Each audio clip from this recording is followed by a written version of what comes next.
کرتے ہیں۔ بسم اللہ الرحمن الرحیم، نحمدہ و نصلی علی رسولہ الکریم۔ اللہ تعالیٰ کا احسان، شکر، فضل ہے۔ اللہ تعالیٰ نے توفیق عنایت فرمائی کہ کچھ دیر فارغ کریں اور آپس میں ایک دوسرے کو یاد دہانی کرائیں۔ اللہ تعالیٰ کا احسان ہے کہ شعبان کا مہینہ چل رہا ہے اور وہ بھی تقریباً آدھا ہو گیا ہے۔ ہمارے یہاں آج 13 تاریخ ہے شعبان کی، اور اللہ تعالیٰ نے یہ مختلف مواقع عنایت فرمائے ہیں ہم سب کو خاص اپنی طرف متوجہ کرنے کے لیے۔ وقفے وقفے سے ایسے اوقات آتے رہتے ہیں جن میں اللہ تعالیٰ کی رحمت کا خصوصی نزول ہوتا ہے۔ تو یہ 15 شعبان جو کل کی رات ہوگی، منڈے کی، اس کی بھی فضیلت ہے اور ہمارے بزرگوں کا رہا ہے معمول کہ اس میں تھوڑا اہتمام کرنا چاہیے آدمی کو جتنا ہو سکے۔ لیکن دیکھنے کی بات یہی ہے کہ بھائی یہ جو ساری عبادتیں اور ساری چیزیں جو ہیں وہ نفل ہیں، اور ہر چیز کو اس کے درجے پہ رکھنا چاہیے۔ یہ نہیں کہ نفل کے شوق میں آدمی فرائض و واجبات کو بھول جائے اور ان کا نقصان کرنے لگے۔ اور ہمارے یہاں آج کل یہ بہت ہو رہا ہے کہ نماز، فرض نماز کی اہتمام نہیں ہے، زکوٰۃ اور اس کا اتنا اہتمام نہیں ہے، جھوٹ غیبت سے بچنے کا اتنا اہتمام نہیں ہے جتنا یہ نوافل کا اہتمام ہے۔ اسی لیے ایک طبقہ ایسا پیدا ہو گیا ہے جو کہ بالکل انکار کر دیتا ہے ان چیزوں کا۔ وہ کہتا ہے کہ اس کی کوئی حقیقت نہیں ہے۔ تو حقیقت اپنی جگہ پر ہے، لیکن اس کو اسی لیول پہ رکھنا چاہیے۔ یہ نہیں کہ اس کو فرض واجب کا درجہ دے دیا جائے کہ ہاں نہیں، شب برات منانا بہت ضروری۔ اور کیا منانا؟ نہ حلوہ پکا کے، رات بھر جاگ کے، پٹاخے چھوڑ کے، یا صرف قبرستان جا کے، یہ ساری چیزیں جو ہیں اس میں سے بعض تو بالکل ہی خرافات ہیں، جیسے پٹاخے وغیرہ اور یہ ساری چیزیں۔ ایصال ثواب سے کوئی نہیں منع کرتا، بھائی ایصال ثواب کرو، لیکن خاص اس دن کو معین کر لینا اور قبرستان جانا۔ حضور صلی اللہ علیہ وآلہ وسلم سے ایک دفعہ جانا ثابت ہے قبرستان، تو چلا جائے کوئی تو حرج نہیں ہے، اور نہ جائے تب بھی کوئی حرج نہیں ہے۔ اصل چیز ہے متوجہ الی اللہ ہونا، اور فضیلت ہے کہ بھئی اس میں اللہ تعالیٰ کی رحمتوں کا نزول ہوتا ہے، اور آئندہ سال کے جو احکامات ہوتے ہیں وہ نازل کیے جاتے ہیں، اور اس کا آدمی اپنی مغفرت کا، اپنے لیے دعا کا، اس کا اہتمام کرے۔ اور جو بزرگوں نے سب سے بڑی چیز بتائی ہے وہ یہی بتائی ہے کہ بھئی دعا کا بہت اہتمام کرے کہ اللہ تعالیٰ جو احکامات نازل فرما رہے ہیں اس میں ہمارے لیے خیر ہی خیر ہو، اور اس کا آدمی اہتمام کرے۔ اور باقی یہ کہ ہمارے حضرات کہتے ہیں کہ بھئی فجر کی، عشاء کی اور فجر کی نماز کا اہتمام کر لے، اور چاہے پھر تھوڑی سی وقت جگے چاہے زیادہ جگے، لیکن یہ اگر جو کام کرنے والے ہیں، جو پڑھائی کرنے والے ہیں، جو دیگر چیزیں کرنے والے ہیں، ان کا اپنی روزی کمانا واجبات میں سے آتا ہے۔ جو طالب علم ہے ان کا پڑھنا ان کے لیے واجب ہے اس وقت، تو ان کو اس میں لگ کے اور اپنے نفل میں لگ کے واجبات کا وہ کرنا وہ کسی طرح سے بھی جائز نہیں ہے۔ اور اگر موقع ہو، کسی کو ہو، سہولت ہو، تو روزہ رکھ لیں 15 کا۔ ہمارے حضرت کہتے ہیں کہ بھئی شعبان کا مہینہ ہے، ایام بید ہے، اور اہتمام رہا ہے بزرگوں کا ہمیشہ سے، لیکن یہ اس کی کوئی زیادہ فضیلت سمجھنا کہ 15 روز شعبان کے روزے کی، لوگوں میں مشہور ہے ہزاری روزہ ہے، 1000 روزوں کا ثواب ملتا ہے، تو یہ کہا کہ اس کی کوئی حقیقت نہیں ہے۔ رکھ لے تو ثواب ملے گا، نہیں رکھے تو کوئی گناہ کی بات نہیں، لیکن اصل چیز جو ہے نا وہ اہتمام ہے کہ بھئی گناہوں سے بچے اور اسی طرف متوجہ کرنے کی ضرورت ہے۔ ہمارے بزرگ گزرے ہیں بہت مبارک، اللہ تعالیٰ ان کے درجات بلند فرمائے۔ مولانا وسیع اللہ صاحب الہ آبادی، حضرت حکیم الامت مولانا اشرف علی تھانوی کے مخصوص خلفاء میں سے تھے، خاص لوگوں میں سے تھے بہت، اور ان کا ماشاءاللہ ایک الگ رنگ تھا، اور اس کا فیض بہت پھیلا ہے اور ابھی بھی پھیل رہا ہے انڈیا، پاکستان اور بیرون ممالک میں بھی۔ تو وہ فرماتے تھے کہ ہمارا زمانہ جو ہے نا، ہمارے زمانے میں صرف یہ فضیلت کی چیزیں بیان کرنا. حضرت فرماتے ہیں اس زمانے میں صرف مقامات رفیع اور مقامات عالیہ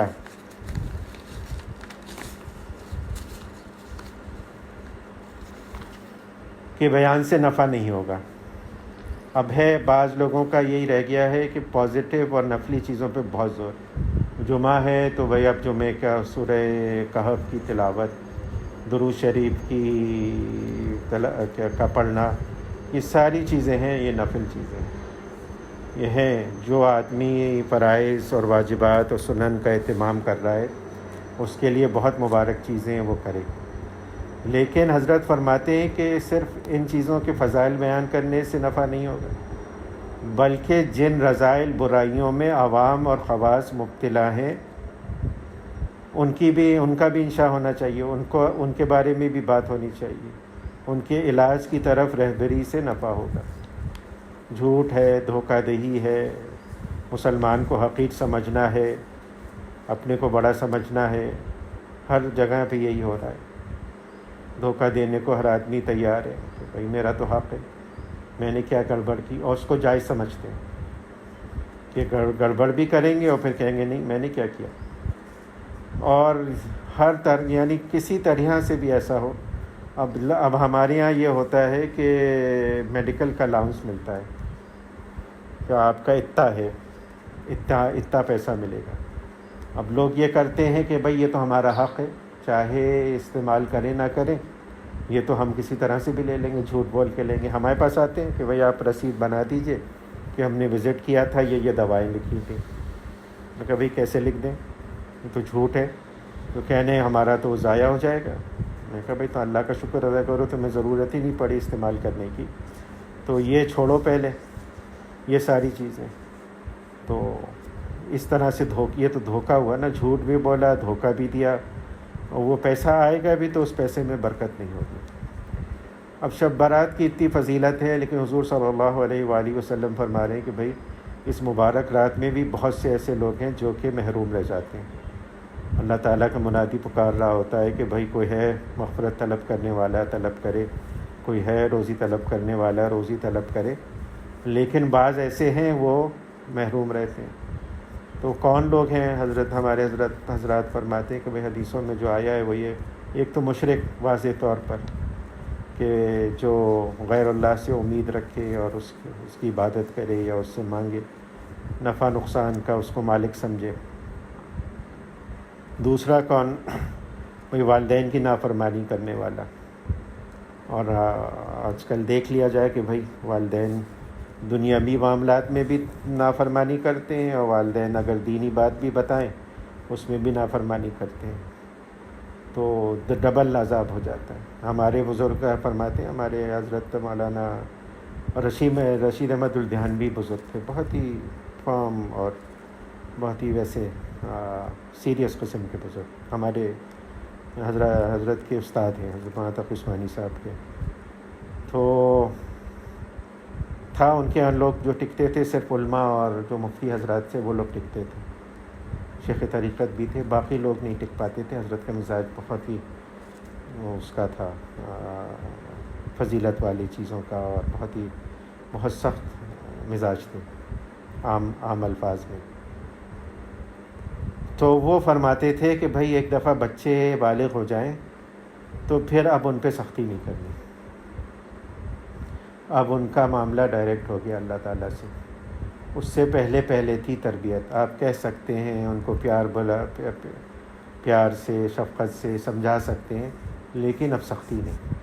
اب آپ سختی کریں گے، ہر وقت روک ٹوک کریں گے نا، تو ان کو دگنا گناہ ہوگا. ایک اللہ کی نافرمانی کا، ایک آپ کی نافرمانی کا. ان کا رجسٹر کھل گیا، پہلے نہیں تھا بالغ ہونے سے پہلے. تو بالغ بچوں کی تربیت جو ہوتی ہے وہ بہت مشکل ہوتی ہے. تو ان کے لیے سب سے مؤثر چیز جو ہوتی ہے وہ دعا ہوتی ہے. کہے آدمی پیار سے سمجھا کر، وقت مناسب دیکھ کر، اور دعا کرے، سختی سے نہیں.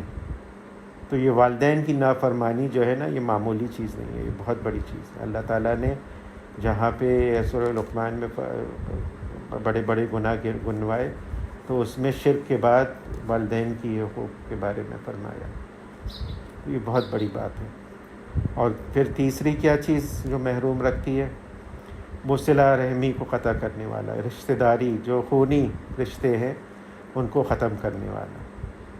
جو ناراض ہو گئے کسی بات پر، اب بات ہی نہیں ہے، بھائی بہن میں بات نہیں ہے، بھائی بھائی میں بات نہیں ہے، سگے چچا ماموں ان سب سے بات چیت بند ہے، ان کے بچوں سے بات بند ہے. عید بقرعید گزر جاتی ہے، بات نہیں ہوتی، چھوٹی چھوٹی باتوں پہ لڑائی چل رہی ہے. تو یہ صلہ رحمی کرنے والا بھی محروم رہ جاتا ہے. اور چوتھا انہوں نے فرمایا کہ بھائی حضور صلی اللہ علیہ وسلم میں عادی شرابی، اور آج کل ہے شراب، ہر جگہ پر ہے شراب. سعودی عرب میں ہم لوگ رہ کر آ رہے ہیں، سعودی عرب میں بھی شراب ہے. یہ بیئر آتی ہے، نان الکوہلک بھی آتی ہے، لیکن یہ بھی پہلے بیئر بنتی ہے، پھر اس میں سے الکوہل نکالا جاتا ہے. تو مائنیوٹ کوانٹٹی میں رہتے ہیں، تو شراب تو ہوتی ہے اس میں، چاہے وہ اتنی درجے کی نہ ہو. ہمارے یہاں بھی یہی ہے، پاکستان میں بھی سب اویلیبل ہے اور ہیں، اللہ بچائے لوگ. تو اس سے بچنا. اور پھر یہ کہ تکبر کرنے والا، تکبر تو ہم سبھی میں کوٹ کوٹ کے بھرا ہوا ہے. اور تکبر جو ہے وہ ایسا رذیلہ ہے جو بہت مشکل سے نکلتا ہے، جس کے لیے بہت مشقت کرائی جاتی ہے. اور کیا کیا مشقتیں لوگوں نے کی، بزرگوں کے واقعات ہیں کہ بھائی انہوں نے یہاں تک کہ پہلے زمانے میں لوگ مشائخ جو تھے اپنے مریدوں سے باتھ روم صاف کرواتے تھے، بھیک تک منگواتے تھے کہ یہ کہ اب ان کی انا ٹوٹے، ان کا جو دماغ میں خناس ہے وہ نکلے دماغ سے. تو تکبر جو ہے بڑی مشکل سے پیچھا چھوڑتا ہے، اور یہی سب سے بڑا رذیلہ ہے جس نے شیطان کو گمراہ کیا. اور جو کہ معلم الملائکہ، اور اتنا بڑا درجہ اس کا تھا، لیکن تکبر کی وجہ سے وہ ایسا گرا کہ وہ اسفل السافلین میں گر گیا. تو اپنے کو بڑا سمجھا اور آدم کو حقیر سمجھا، اور دلیل بھی لایا، اور بہت پکی دلیل لایا کہ آپ نے مجھے آگ سے بنایا، آگ افضل ہے، اور ان کو جو ہے وہ مٹی سے بنایا. مٹی تو پاؤں تلے روندی جاتی ہے، کس کی حقیقت نہیں ہے، اگر سوکھ جائے تو اپنی ایک جگہ ٹھہرتی نہیں ہے، اڑ جاتی ہے. تو یہ ساری چیزیں ہیں. تو یہ تکبر جو ہے نا، یہ بھی محروم رہ جاتا ہے. یہ ساری باتیں جو ہیں یہ حضور صلی اللہ علیہ وآلہ وسلم نے ارشاد فرمائی ہیں. ہم کو یہ تو بات یاد رہ گئی کہ شب برات بڑی فضیلت کی رات ہے، لیکن یہ یاد نہیں رہا کہ بھئی خدا نہ خواستہ اس میں سے کسی چیز میں ہم تو نہیں ملوث ہیں، کوئی ایسی چیز تو نہیں کر رہے. حضور صلی اللہ علیہ وآلہ وسلم نے فرمایا کہ بھئی کہ میں جو مجھے خطرہ ہے وہ اپنی امت پر، وہ یہ کہ یہ شرک خفی، کہ آج کل ہم لوگ اللہ کا شکر ہے کہ کوئی ایسا مسلمان تو بہت ہی کم ہوں گے جو بتوں کی پرستش کریں یا غیر اللہ کو پکاریں مدد کے لیے یا ایسی چیزیں کریں. بظاہر جو کرتے بھی ہیں تعویل ہے کرتے ہیں اس میں وہ لوگ بھی کہ ہم ان کو، لیکن مؤثر سمجھ لیتے ہیں کہ یہ نہیں کیا تو یہ ہو جائے گا. فلاں بزرگ کی ہم نیاز کرتے ہیں، اگر نہیں کریں گے تو وہ بزرگ ناراض ہو جائیں گے اور ہمارے ساتھ کچھ گڑبڑ ہو جائے گی. فلاں کام ہم نہیں کریں گے جو کرتے تھے، اب تو فلاں گڑبڑ ہو جائے گی. تو یہ عقیدے جو ہے نا، یہ اللہ بچائے شرک کے قریب لے جاتے ہیں. کون ہے؟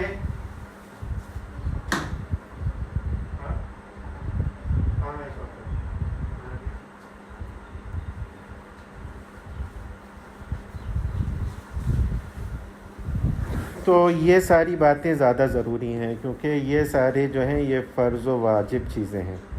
اسی لیے بزرگ ہمیشہ سے فرماتے رہے کہ بھئی پہلی چیز جو ہے وہ عقائد ہیں، عقائد کے بعد پھر فقہ ہے، فقہ کے بعد پھر اپنی اصلاح ہے، رذائل کی اصلاح ہے. کیونکہ رذائل کی اصلاح نہیں ہوگی، یہ اخلاص نہیں آئے گا، تکبر دور نہیں ہوگا، تو آدمی جو کام بھی کرے گا بے حقیقت ہو جائے گا وہ.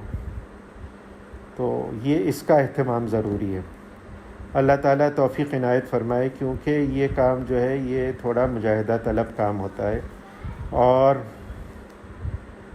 ہم سبھی جو لوگ ہیں وہ طبیعت ہم لوگوں کی ایسی ہے، سارے انسانوں کی طبیعت ایسی ہے کہ وہ چاہتے ہیں ہر کام جلدی سے ہو جائے، آسانی سے ہو جائے، اور مشقت طلب جو کام ہوتے ہیں ان سے زیادہ تر لوگ جو ہیں وہ جی چراتے ہیں اور ان سے بچنے کی کوشش کرتے ہیں۔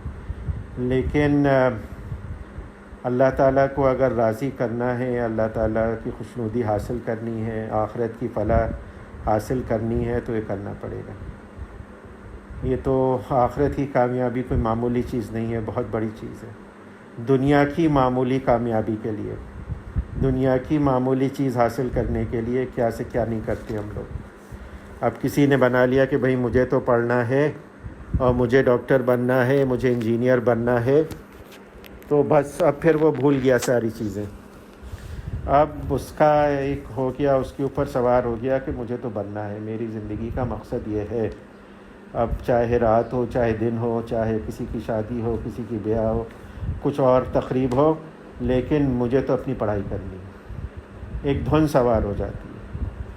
تو بس اللہ تعالیٰ وہ دھن عنایت فرما دیں ہم لوگوں کو کہ اللہ کی رضا خوشنودی حاصل کرنے کے لیے، اس کے بغیر جو ہے نا وہ کام مشکل سے ہوتا ہے، وہ دھکا اسٹارٹ کام ہوتا ہے کہ رمضان آیا تو وہ آج کل چل رہا ہے نا کہ رمضان کے نمازی آنے والے، رمضان کے عبادت کرنے والے آنے والے۔ تو رمضان آیا، بس رمضان جتنے دن رہا، جب اللہ نے فرشتوں کو، شیاطین کو بند کر دیا، جہنم کے دروازے بند کر دیے، بس اتنے دن تک چلے گا۔ جس دن عید کا چاند نظر آیا پھر واقعی پھر وہی چیزیں شروع ہو جائیں گی جو خرافات پہلے تھا۔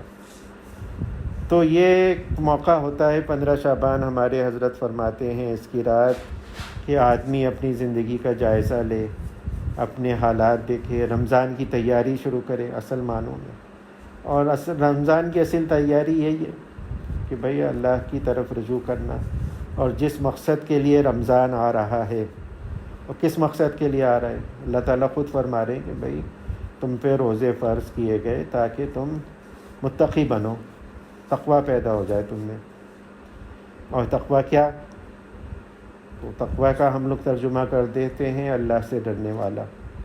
ہمارے حضرت فرماتے ہیں یہ ڈرنا وہ ڈرنا نہیں ہے جیسے کسی ہیبتناک چیز سے ڈرا جاتا ہے، کسی خوفناک درندے سے ڈرا جاتا ہے، بلکہ یہ ڈرنا وہ ہے جس کا اردو میں اس کا کوئی متبادل لفظ نہیں ہے، کہ ہر وقت دھیان رہے، فکر رہے کہ جس اللہ نے مجھ پہ اتنا کرم فرمایا ہے، مجھے وجود بخشا ہے، مجھے زندگی بخشی ہے، صحت بخشی ہے، اتنی نعمتیں بخشی ہیں، اتنا مجھ پہ فضل فرمایا ہے، اور میں اس کی نافرمانی کروں۔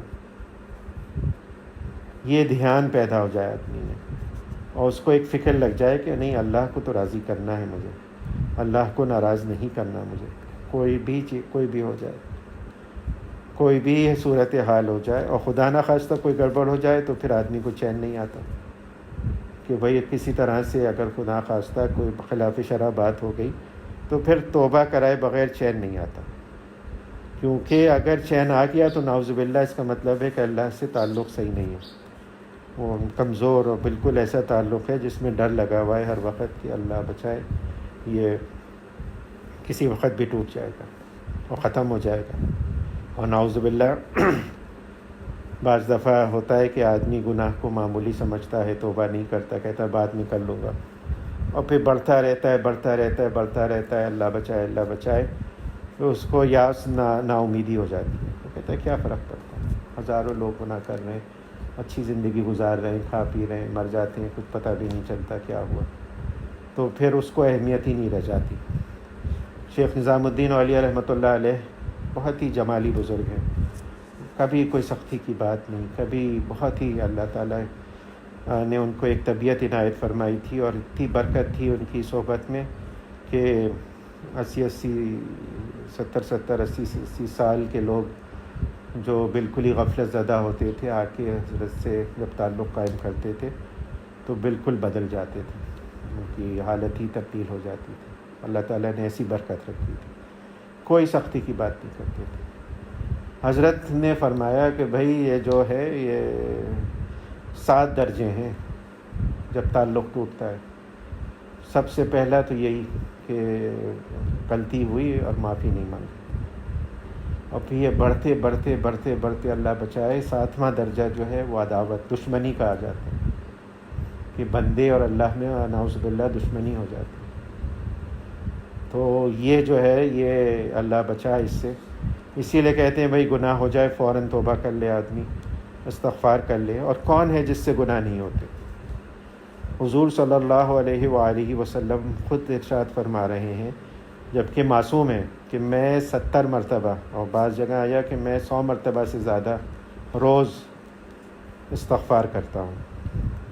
تو ہم آپ جو ہیں وہ ان کو کتنی ضرورت ہوگی، اور ہم تو بعض دفعہ جانتے بوجھتے کر دیتے ہیں گناہ۔ حضور صلی اللہ علیہ وآلہ وسلم تو معصوم تھے، لیکن اپنی حالت کے اپنے مقام کی وجہ سے سمجھتے تھے کہ یہ جو کام ہو رہے ہیں مجھ سے، یہ اللہ کی جو شان اور کبریائی اور جلال ہے اس کے مطابق نہیں ہو رہی، اس لیے توبہ استغفار کرتے تھے۔ ہم کو تو اس کا بھی کچھ ادراک نہیں ہے۔ تو یہ کام کرنے ہی ہے، اور سب سے بڑا کام یہی کرنا ہے کہ بھئی رمضان کی تیاری کے لیے پاک صاف ہو جائیں، مبارک مہینہ آ رہا ہے، اللہ کی رحمتوں کا نزول ہونے والا ہے، اس کے لیے جتنا وقت فارغ کر سکیں۔ ہمارے حضرت فرماتے ہیں کہ بھئی اللہ کو راضی کرنے کے مختلف طریقے ہیں، خدمت خلق بھی ہے، لوگوں کی مدد کرنا، لوگوں کی حاجتیں پوری کرنا، اور بھی بہت سارے چیزیں ہیں، لیکن رمضان جو ہے نا وہ ڈائریکٹ عبادت کا ہے، بلا واسطہ، بالواسطہ نہیں۔ تو اس میں حضور صلی اللہ علیہ وآلہ وسلم کا بالکل ہی چینج ہو جاتا تھا، معمول بھی چینج ہو جاتا تھا، حضور صلی اللہ علیہ وآلہ وسلم کے انداز بھی تبدیل ہو جاتا تھا، قرآن شریف کی تلاوت کا معمول بھی بہت زیادہ رہتا تھا حضور صلی اللہ علیہ وآلہ وسلم کا۔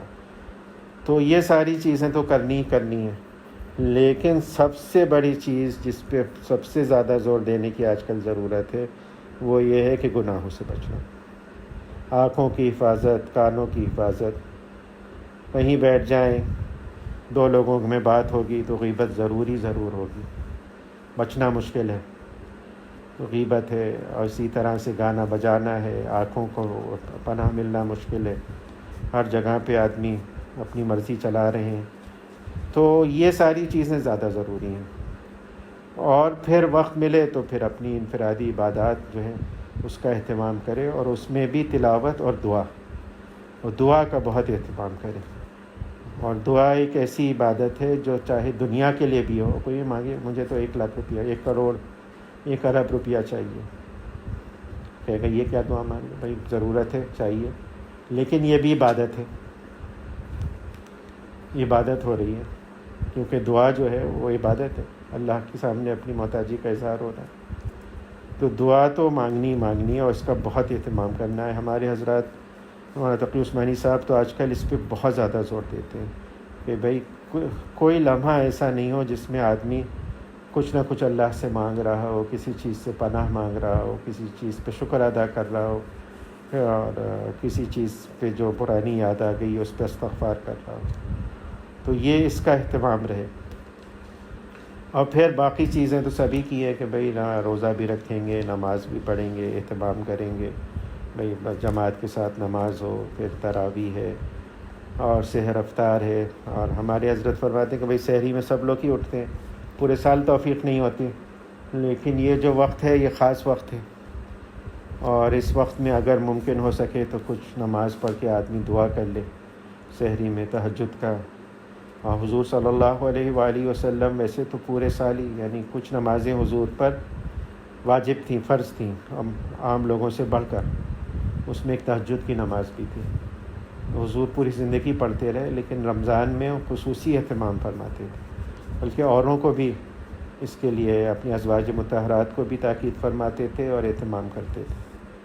تو اگر موقع مل جائے آسانی کے ساتھ، اپنے واجبات کو، اپنی نوکری پڑھائی کو متاثر کیے بغیر، اور یہ بہت ہم لوگ سمجھتے ہیں یہ ساری چیزیں دنیاوی چیزیں ہیں، نوکری جو ہے وہ دنیا کی چیز ہے، پڑھائی جو ہے دنیا کی چیز ہے، نہیں، یہ دنیا کی نہیں، حلال کمانا ہے، یہ تو واجبات میں سے، یہ تو واجب چیز ہے۔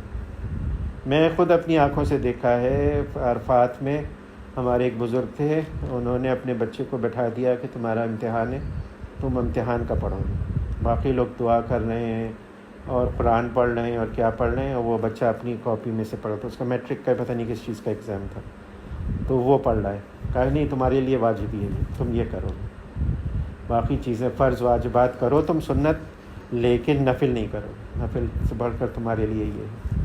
فیل ہو گئے نا تو پھر سارا یہی آئے گا کہ ہاں حج پہ گئے تھے تو فیل ہو گئے۔ تو یہ فہم کی باتیں ہوتی ہیں، اور آج کل جو بد فہمی ہے دین کے معاملے میں بھی کہ جو فرض نہیں ہیں چیزیں ان کو فرض کا درجہ دیا جاتا ہے، اور جو نفل ہیں ان کو وہ اہمیت اتنی زیادہ دی جاتی ہے کہ پھر گڑبڑ ہو جاتی ہے۔ تو یہ فہم درست کرنا بھی بہت اہم چیز ہے آج کل کے دور میں، اور احتیاط بھی رکھنی ہے بھائی۔ یہ جو کرونا ہے یہ اللہ بچائے، اس کا پھر سے وہ ہونے لگا ہے، اور بعض علاقے پاکستان کے زیادہ متاثر ہو رہے ہیں، اللہ کا شکر ہے ہمارا علاقہ ابھی تک نہیں ہے، لیکن یعنی کوئی ڈفرینس نہیں ہے یہاں وہاں کے چیزوں میں کہ ہم کچھ خاص کر رہے ہیں، یہاں ہم لوگ بہت اچھے لوگ ہیں، بہت نیک پارسا اور بہت ہی متقی پرہیزگار لوگ ہیں، اللہ تعالیٰ نے خصوصی ہم پہ فضل فرمایا ہوا ہے۔ یہ محض ستاری ہے اللہ تعالیٰ کی، اور کہ سندھ اور لوور پاکستان اس وقت بچا ہوا ہے، لیکن جو ناردرن پاکستان ہے اور پنجاب جو ہے اس کی صورتحال خطرناک ہے، اور اس کی بھی خصوصی دعا کی ضرورت ہے، اور دعا سے زیادہ تدبیر، چاہے وہ کوئی سے بھی درجے کی ہو۔ حضور صلی اللہ علیہ وآلہ وسلم کی سنت کی نیت، اتباع کی نیت سے یہ تدبیریں کرنی ہیں، اور تدبیر میں اثر جو دینے والے ہیں وہ اللہ تعالیٰ ہی ہیں۔ بھئی تدبیر یہ معمولی سے معمولی تدبیر ہوتی ہے ہم لوگ جو کرتے ہیں، اور اسی میں توکل کا اظہار ہوتا ہے کہ بھئی اللہ پہ کیا ہوا ہے۔ اس ماسک میں اور اس ڈسٹنس میں اور اس دوا میں اور اس چیز میں کوئی اثر نہیں ہے جب تک اللہ تعالیٰ اثر نہیں دے، یہ مسلمان کا عقیدہ ہے۔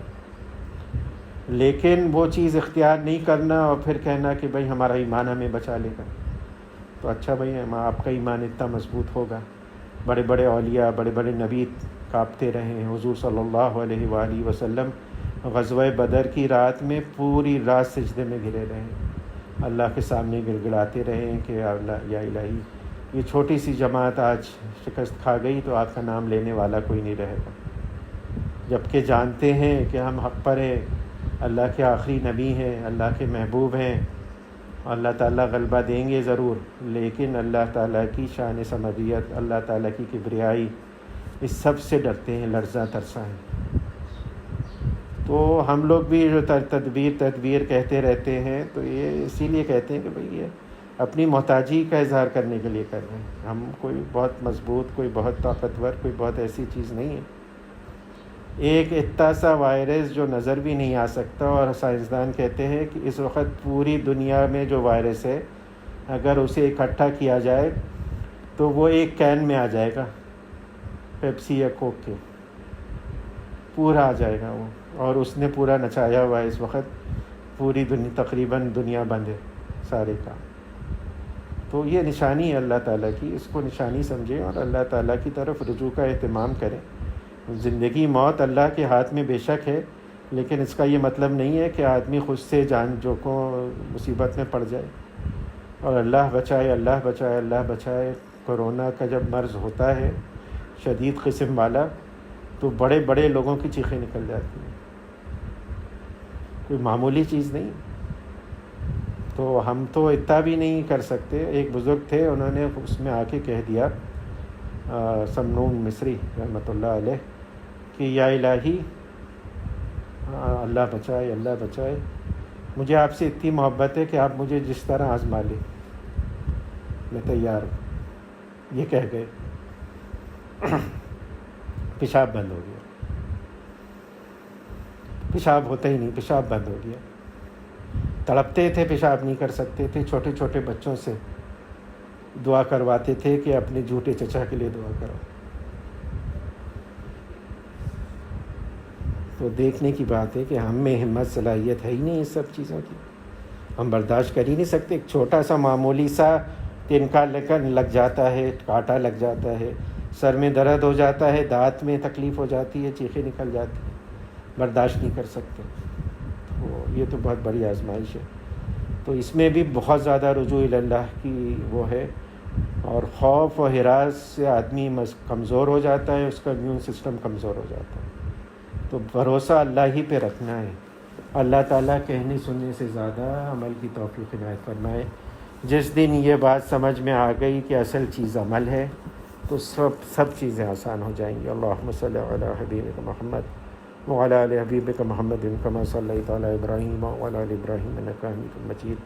اللہم بارک علی حبیبک محمد وعلی آل حبیبک محمد کما بارکت علی ابراہیم وعلی آل ابراہیم حمید مجید. یا اللہ یا رحمان یا رحیم یا غیاث المستغیثین یا مان المستجیرین یا مجیب دعاء المضطرین. ہمارے تمام چھوٹے بڑے اگلے پچھلے خفیہ علانیہ گناہ اپنے کرم اپنے فضل سے معاف فرما دیجیے یا العالمین یا العالمین. یا غیاث المستغیثین اپنے دین کی صحیح فہم پیدا فرما دیجیے، دین پہ چلنا آسان فرما دیجیے. اس راستے میں جو رکاوٹیں ہیں نفس و شیطان کی اور دنیا کی اور لوگوں کی، سب دور عافیت کے ساتھ دور فرما دیجیے. اپنی محبت عافیت کے ساتھ عنایت فرما دیجیے. اپنے حبیب حضرت محمد مصطفیٰ صلی اللہ علیہ وآلہ وسلم کی محبت عنایت فرمائیے اور ان کی اتباع کی توفیق کامل اور راستے پہ عنایت فرمائیے. تمام خیر آپ سے مانگتے ہیں جو آپ کے حبیب حضرت محمد مصطفیٰ صلی اللہ علیہ وآلہ وسلم نے آپ سے مانگی، اور تمام اس شر سے پناہ مانگتے ہیں جس سے آپ کے حبیب حضرت محمد مصطفیٰ صلی اللہ علیہ وآلہ وسلم نے پناہ مانگی. یا العالمین یا غیاث المستغیثین عافیت کے ساتھ اس کرونا کی وبا کو دور فرما دیجیے. اس کی شدت جو شدید مرض ہے اس سے ہم سب کی حفاظت فرمائیے یا العالمین. اس کا علاج، اس سے بچاؤ کے طریقے جو ہے اس کو اپنانے کی توفیق عنایت فرمائیے یا العالمین یا غیاث المستغیثین. پوری انسانیت پہ رحم و کرم کا معاملہ فرمائیے. ہم توبہ کرتے ہیں، استغفار کرتے ہیں. لا الہ الا انت سبحانک انی کنت من الظالمین. بے شک ہم گناہ گار ہیں، ہم نے اپنے نفسوں پہ ظلم کیا، ہم نے گناہ کیا. اپنے کرم اپنے فضل سے معاف فرما دیجیے. آپ نہیں معاف فرمائیں گے کون معاف فرمائے گا یا العالمین. اپنے کرم اپنے فضل سے معاف فرما دیجیے یا العالمین یا غیاث المستغیثین. ہمارے گھر والوں کے، بیوی بچوں، رشتہ داروں، والدین، پڑوسی رشتہ داروں، تمام مسلمانوں کی حفاظت فرمائیے ہر طرح کے سانحات سے، حادثات سے، سنگین امراض سے یا العالمین. لوگوں کی زارثانی سے، چوری، ڈاکہ اور یہ سنیچنگ اور یہ ساری جو لاج الوقت فتنے ہیں ان سب سے حفاظت فرمائیے. بچے بچیاں جہاں کہیں بھی ہیں یا العالمین ان کی مدد، ان کی حفاظت فرمائیے. ایمان کی، جان مال عزت آبرو کی حفاظت فرمائیے. حلال واسع رزق بلا مشقت عنایت فرمائیے یا العالمین یا غیاث المستغیثین. جو بچیاں بچے رشتوں کے انتظار میں ہیں ان کو اچھے رشتے، صحیح معنوں میں دیندار، قدر کرنے والے، غصہ نہ کرنے والے رشتے اپنے کرم اپنے فضل سے عنایت فرمائیے یا العالمین. مسلمان جہاں جہاں مظلوم ہیں ان کی مدد و نصرت فرمائیے. کشمیر میں، برما میں، فلسطین میں یا العالمین. جو مانگا وہ بھی عنایت کر دیجیے، جو مانگنا چاہیے تھا نہیں یاد آیا ہمارے لیے مناسب بہتر ہے، اپنے کرم اپنے فضل سے عنایت فرما دیجیے. اور سب سے بڑھ کر یہ کہ ہم سب کو اپنے اولیاء میں عافیت کے ساتھ شامل فرما لیجیے. وصلی اللہ تعالی علی خیر خلقہ و نور عرشہ و مذر لطفہ محمد و آلہ و صحبہ اجمعین برحمتہ.